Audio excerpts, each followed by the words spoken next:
Europe, America మాదిరిగా రాష్ట్రంలో రోడ్ల నిర్మాణానికి ప్లాన్ చేస్తోంది ప్రభుత్వం. నాణ్యతతో పాటు రోడ్డు ప్రమాదాల నివారణపై నజర్ పెట్టింది. ఆర్ఎండ్బీ అధికారులతో రివ్యూ చేసిన సీఎం కేసీఆర్ విదేశాల్లోని రోడ్ల నిర్మాణాన్ని అధ్యయనం చేయాలని ఆదేశించారు సీఎం. రాష్ట్రంలో నాణ్యమైన రోడ్ల నిర్మాణంపై ఫోకస్ పెట్టింది ప్రభుత్వం. అంతర్జాతీయ స్థాయిలో రోడ్ల ఏర్పాటుకు ప్రణాళికలు రెడీ చేస్తోంది. క్యాంప్ ఆఫీసులో రోడ్లు, భవనాల శాఖపై సమీక్ష చేశారు CM KCR. Deputy CM Mahmood Ali, మంత్రులు తుమ్మల నాగేశ్వరరావు, లక్ష్మారెడ్డి అధికారులు సమావేశానికి హాజరయ్యారు. రాష్ట్రంలో రోడ్లు ఎలా ఉన్నాయి, ఎలా ఉండాలి, భవిష్యత్తులో మెరుగైన రోడ్ల వ్యవస్థ కోసం చేపట్టాల్సిన చర్యలు ఏంటి, జాతీయ రహదారులుగా మార్చాల్సిన రూట్లు ఏవి, కేంద్ర పథకాల ద్వారా నిర్మించాల్సిన రోడ్లు ఎక్కడున్నాయి అన్న అంశాలపై లోతైన అధ్యయనం చేయాలని అధికారులను ఆదేశించారు సీఎం.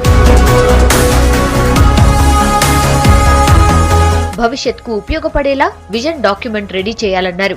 జాతీయ రహదారులతో పాటు కేంద్ర ప్రభుత్వ పథకాలతో నిర్మించే రోడ్లు, రాష్ట్ర పరిధిలోని రహదారులు అన్నిటికీ సరిపడా విజన్ డాక్యుమెంట్ సిద్ధం చేయాలని సూచించారు. హైదరాబాద్ చుట్టూ ఔటర్ రింగ్ రోడ్ అవతల నుంచి 330 కిలోమీటర్ల వరకు రీజనల్ రింగ్ రోడ్ నిర్మాణ పనులను వెంటనే చేపట్టాలన్నారు సీఎం. 2 ఏళ్లలో ఓఆర్ఆర్ పనులు పూర్తయ్యేలా కార్యాచరణ తయారు చేయాలన్నారు.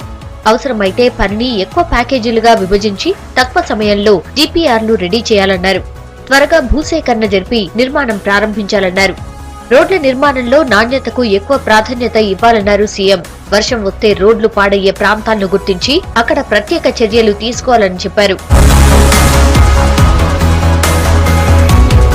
రోడ్డు త్వరగా పాడు కాకుండా విదేశాల్లో అనుసరిస్తున్న ఆధునిక పద్ధతులను అధ్యయనం చేసి అమలు చేయాలని ఆదేశించారు. యూరప్, అమెరికా రోడ్లు బాగుంటాయన్న సీఎం అక్కడ రోడ్లు ఎలా వేస్తున్నారో తెలుసుకోవాలని సూచించారు. రోడ్డు ప్రమాదాల వల్ల రోజు అనేక మంది చనిపోవడం బాధగా ఉందన్నారు కేసీఆర్. ప్రస్తుతం ఉన్న మలుపులు తగ్గించేందుకు రోడ్లను తిరిగి వేయాలన్నారు.